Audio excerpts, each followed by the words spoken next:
여러분 안녕하십니까? 헬로티비 전북뉴스입니다. 전북방송이 연말을 맞아 올해 각 지역의 이슈를 되돌아보는 시간 마련했습니다. 먼저 남원 지역입니다. 전북 관광단지 1호로 남원 드래곤 관광단지가 선정됐는데요. 17개 사업 중에 골프장만 완공됐고 나머지 16개 사업은 전면 재검토될 예정입니다. 김남욱 기자입니다. 남원 드래곤 관광단지 조성 현장입니다. 민간개발자인 신한레저 측은 이곳에 총 1,900억여 원을 투자해 워터파크와 가족호텔, 골프장 등 17개 시설을 건설하겠다고 했습니다. 하지만 짓겠다고 약속한 17개 시설 중 골프장만 완공된 상태입니다. 드래곤 관광단지 인근에 새롭게 조성된 9홀 규모의 골프장입니다.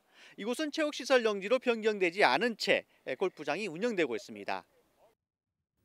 민간 개발자 측은 골프장을 제외한 나머지 관광시설은 설계를 변경해 내년부터 조성공사를 다시 시작하겠다고 밝혔습니다. 지금 계획 설계하고 있고 내년에 이제 기본 설계, 실시 설계까지 해서 계속 저희가 다 설계사무소하고 영역 발주했고 지금 진행을 하고 있는 중입니다. 남원시는 사업 추진이 원활하지 않을 경우 관광단지 허가 취소까지 검토할 예정입니다. 무려 5명의 후보가 나섰던 6일 지방선거 남원시장 선거에서는 정치 신인인 최경식 당선인이 정치 거물들을 꺾으면서 새바람을 일으켰습니다. 최 당선인은 국회의원 출신 무소속 강동원 후보, 남원시장을 역임했던 윤승호 후보와 개표 내내 치열한 접전을 벌였습니다. 개표 결과 최 당선인은 37%가량의 득표율로 기라성 같은 선배들을 꺾고 남원시장 당선증을 받게 됐습니다. 경제적으로 굉장히 어려운 상황인데 우선 먼저 경제적인 부분을 먼저 가장 우선적으로 긴급 대책을 수립했고 그 수립된 내용들을 중심으로 해서 좋은 일자리를 만들어가는 데 우선적으로 추진할 계획입니다. 지리산 자락엔 남원시 산내면 중앙리 일대 한 산림지역입니다. 마을 공동 소유로 되어 있는 산림의 산자락 일부가 심하게 훼손돼 있습니다. 훼손된 산림은 길이가 47m에 달하고 폭은 24m, 높이도 11m가량으로 파악됐습니다. 이 땅은 주민들 공동 소유인 새마을회 소유의 땅인데 그 땅을 개발하면서 부족한 흙을 지금 이 땅에서 15톤 덤프트럭으로 수백 대 그리 가지고 왔다, 싣고 갔다. 불법 반출된 토사는 15톤 트럭 기준 200여 대가량으로 추정됩니다. 경찰은 지리산 일대 산비탈에서 토사가 대량으로 불법 반출됐다는 신고를 받고 수사를 진행했습니다. 남원의 한 새마을 금고 지점에서 여직원에게 밥을 짓게 하고 세탁까지 시키는 등 이른바 직장 내 갑질을 했다는 폭로가 나와 지역사회에서 논란이 됐습니다. 해당 지점의 여성 직원 A씨는 식사 준비를 항상 여직원들이 해왔고 화장실 수건을 집에서 세탁해오라는 지시까지 받았다고 주장했습니다. A씨는 또 냉장고 관리를 하지 않았다는 이유로 핀잔을 주는 지점장 등의 녹취를 공개하기도 했습니다. 해당 새마을금고 이사장은 주위 상사들도 설거지와 식사를 준비했다며 취재진에게 반문했습니다. A씨는 업무와 무관한 지시가 2년여 동안 이어지자 국민신문고에 진정서를 냈고 고용노동부에 신고했습니다. 17년째 도심 속 흉물로 방치되고 있는 남원 효산콘도의 매각이 결정됐습니다. 남원시는 효산콘도 공매를 진행한 결과 광주 지역 한 법인에게 매각이 결정됐다고 밝혔습니다. 지난 10월 31일 첫 공매가 34억여 원으로 시작한 효산콘도는 11월 17일 3회차 개찰 결과 낙찰가 27억 3,800만 원을 기록했습니다. 그동안 방치되어 있던 효산콘도가 이번 매각을 통해서 지역경제 활성화의 마중물이 될 수 있도록 행정적 지원을 아끼지 않겠습니다. 효산콘도는 지난 2008년 5월부터 30여 차례 공매를 진행했지만 매번 유찰되면서 17년 동안 폐건물로 방치됐습니다. 헬로티비 뉴스 김나우입니다. 2022년 올 한 해를 정리해보는 시간 이어가고 있는데요. 이번에는 부안으로 가보겠습니다. 현직 군수가 재선에 성공하면서 행정의 연속성을 확보하게 됐는데요. 또 50년 가까이 된 부안 시외버스 터미널이 새로 들어선다는 소식도 있었습니다. 전북방송이 선정한 올 한 해 부안 지역 이슈를 정명기 기자가 소개합니다. 48년 전 지어진 부안 시외버스 터미널. 좁고 낡은 건물을 부수는 철거 공사가 지난 1월 시작됐습니다. 지역 수건 사업으로 철거된 자리엔 터미널을 비롯해 판매 시설과 문화 공간 등을 갖춘 지상 2층 규모의 복합 문화 공간이 들어설 예정입니다. 부안군은 교통과 문화, 상권의 중심지로 만들 계획입니다.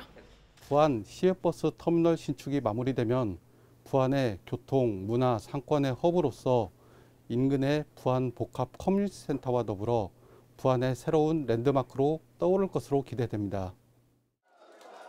국민의힘과 무소속 후보를 여유롭게 따돌린 더불어민주당 소속 권익현 부안군수.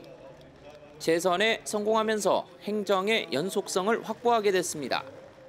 세계적인 관광도시 도약과 친환경 에너지 산업 육성을 강조하는 2기 부안군정에 국민들의 기대가 모아지고 있습니다. 우리 부안은 소멸 위험 지역에 있습니다.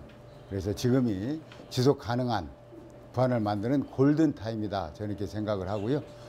첫째 푸드플랜, 둘째 민자유치 1조원 시대, 다음에 수소산업을 유치하는데 최선을 다하겠습니다.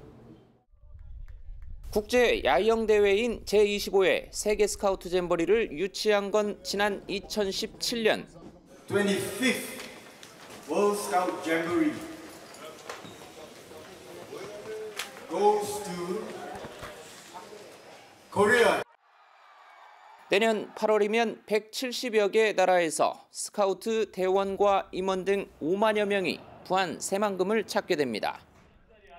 그런데 예비 잼버리 성격의 프레잼버리가 올 8월에 열릴 예정이었지만 행사를 2주 앞두고 취소됐습니다. 프레잼버리를 준비했는데 최근 코로나19 재확산으로 취소하게 됐습니다. 이유는 가장 큰 이유는 청소년의 안전을 최우선적으로 고려하자는 취지가 있습니다. 하지만 부안을 지역구로 둔 국회 여성가족위원회 소속 이원택 의원은 진짜 속사정은 야영장 기반시설 준비 부족이라며 정부와 관련 기관을 질타하기도 했습니다. 부안과 고창을 잇는 노을대교 건립사업. 사실상 올해 안에 착공이 어렵다는 전망이 나옵니다. 익산지방국토관리청이 지난 7월부터 최근까지 4차례나 입찰에 나섰지만 한 군데만 참여했을 뿐 모두 유찰됐기 때문입니다.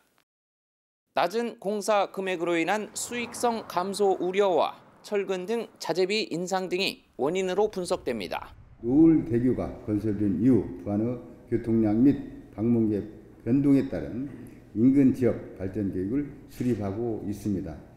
노을대교 건설로 패싱당하는 지역이 없도록 발전 계획 수립에 만전을 기하겠습니다. 일각에서는 대형 건설사의 참여를 유도하기 위해선 왕복 2차로에서 4차로로 확대해 사업비를 올려야 한다는 주장도 나옵니다. 환경훼손 논란과 예산 확보 문제 등 우여곡절 끝에 추진된 노을대교 건립 사업에 빨간불이 켜졌습니다. 서울과 목포를 잇는 서해안 고속도로. 고려시대 최고급 상감청자를 제작했던 부안 지역에 지난 3월 문을 연 휴게소입니다. 이곳에선 고려 미술을 대표하는 공예품인 청자를 만날 수 있습니다. 마치 미술관에 온 듯한 착각이 들 정도입니다. 청자빛을 담은 찻장과 화병 등 특산물 판매대를 운영하고 조형물도 곳곳에 배치해 부안의 문화적 특징을 나타냈습니다. 우리 부안이 고려시대 때 고려 상감청자로 유명하다는 것을 지금 전 국민에게 알리고자 하는 것이고요. 이곳에서는 체험할 수 있고 또 고려 청자를 실제로 사가실 수도 있는 그런 휴게소로 지금 만들어져 있습니다. 헬로티비 뉴스 정명기입니다.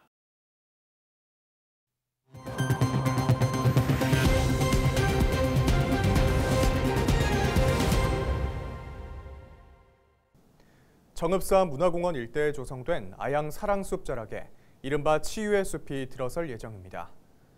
정읍시는 2026년까지 교암동 아양산 일원에 50억 원을 들여 51만여 제곱미터 규모의 도심 속 치유의 숲을 조성할 계획이라고 밝혔습니다. 치유의 숲은 아토피 피부병과 우울증과 같은 도심 속 스트레스 질환에 효과가 있는 산림욕장입니다.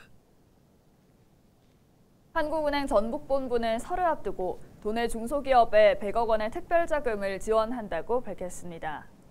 도내 금융기관의 중소기업 대출금 가운데 업체당 10억 원 이내를 연 1.75% 금리로 지원하는 방식입니다. 대상은 다음 달 20일까지 도내 중소기업에 대출하는 운전자금입니다. 내년 상반기 전북도에 2,660명의 외국인 계절 근로자가 배정될 전망입니다. 정부는 내년도 상반기 외국인 계절 근로자 배정에 전국 124개 지자체 총 26,700여 명을 확정했다고 밝혔습니다.